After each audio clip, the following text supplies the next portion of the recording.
这是一场招魂仪式，众人围在摆满蜡烛的桌前，巫师模样的老人将黑乌鸦放入玻璃罐中，随着一遍遍的咒语声，只见乌鸦瞬间腐烂，蜡烛熄灭。下一秒，巫师面前的玻璃上透出了一个小女孩的形象。就在此时，女主一把戳穿了巫师的伪装和骗人的把戏，并将他们交给了警察。原来，女主是一名幽灵猎手，也就是专门调查灵异事件的侦探。当时的英国刚经过世界大战的洗礼，大批人因战争死亡，很多死者的亲属无法接受现实，开始依托招魂师的帮助来获取内心的慰藉。虽然女主的心上人也在战争中身亡，但女主是个典型的无神论者，所以渐渐成为了警察的卧底，混入招魂现场，配合揭穿招魂师的把戏。一天，女主接待了一个有点特殊的访客罗伯特，他是一所寄宿学校的老师，这次来是想找女主协助调查3天前在学校发生的一起学生死亡案件，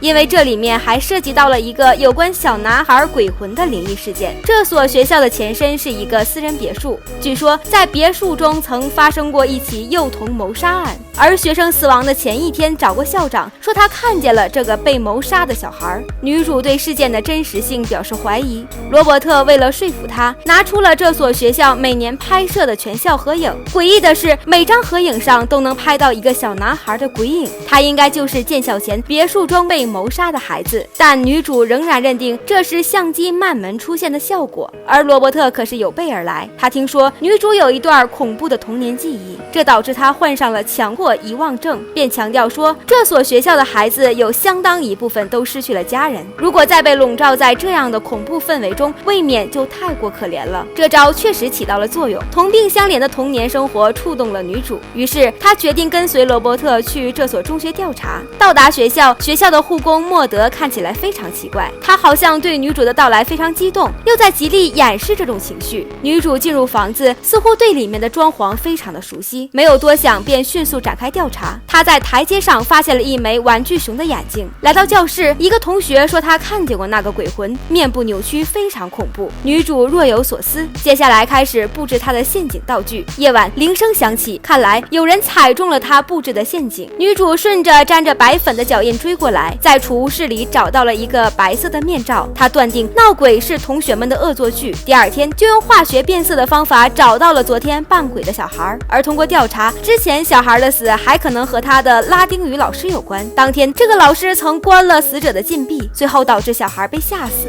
拉丁语老师无奈地承认了确有此事，但他完全没有想到这个孩子会这么脆弱。似乎一切问题都已经解决了，孩子们也迎来了假期。临走前，女主到湖边散心，却被一股神秘力量拽入水中，还好罗伯特及时发现并救了她。这件事后，女主第一次感觉到了害怕，她不断告诫自己这只是一次意外事故。此时几乎所有孩子都已经陆续离校，只有一个叫汤姆的小孩时刻跟随着护工。他说自己的父母远在亚洲，还要在学校留上很久。这个小汤姆似乎很喜欢和女主聊天。洗澡时，女主在墙壁的小洞中突然看到了一个扭曲的小孩面孔，女主紧跟着追了过去，结果发现了一个房子模型，里边的玩偶布置就是自己到学校来发生的每一件事的翻版，甚至有别人不可能知道的偷窥罗伯特洗澡的行为，这就有点诡异了。怪事频发让他推翻了之前的结论，他决定重新展开调查。而在细致搜查整栋建筑的时候，女主却越发觉得自己似乎对这栋建筑过于熟悉了。她轻而易举地发现了通往暗室的地道，还总是能下意识地在黑暗中摸索到灯的开关。就在又一次感受到鬼魂来临时，她竟亲眼看到一个男人举着猎枪瞄准自己，可随即又消失了。她立刻去冲洗刚刚拍到的相片，然而让她惊恐的是，照片中就在刚才猎枪男的位置映现了一个小男孩的身影。这一瞬间，她所有的世界观都被击碎了。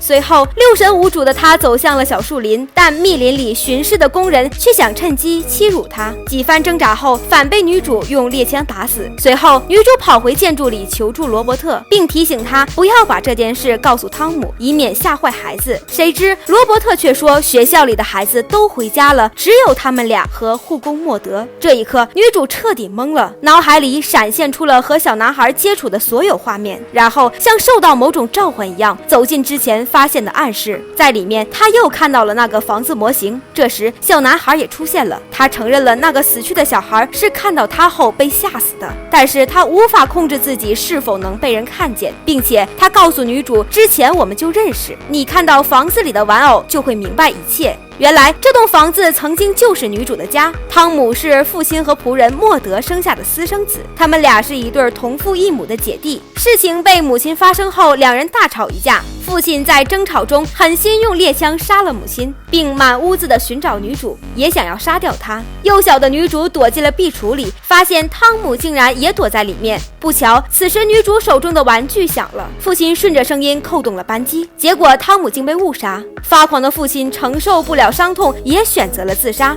时间过去了很久，房子变成了学校，而女主也逐渐将这件恐怖悲惨的往事尘封在了大脑深处。建筑里只留下了汤姆孤独的魂魄。很久以来，只有莫德陪伴着他，而莫德也一直在关注着女主，希望有机会能让女主重新回到这里。就在三人喝着酒回忆往事时，女主逐渐感到不对劲。原来莫德早在酒里下了毒，计划两人一起死去，这样就可以三个鬼魂永远在一起了。汤姆也哭着求女主能够留下来，但女主并不想死，她在恍惚中拥抱着汤姆，恳求他让自己活着。汤姆最终还是于心不忍，取出解药，忍痛把女主留在了人间。一番劫难后，女主和罗伯特之间产生了感情，并且他也敢于直面了自己的过去，而汤姆至此便消失不见。影片到这里就结束了。电影《觉醒》在2011年在英国上映，因为影片的情节和属性很容易让人联想到西班牙的小岛惊魂，二者的女主都有着不信鬼怪的固执三观，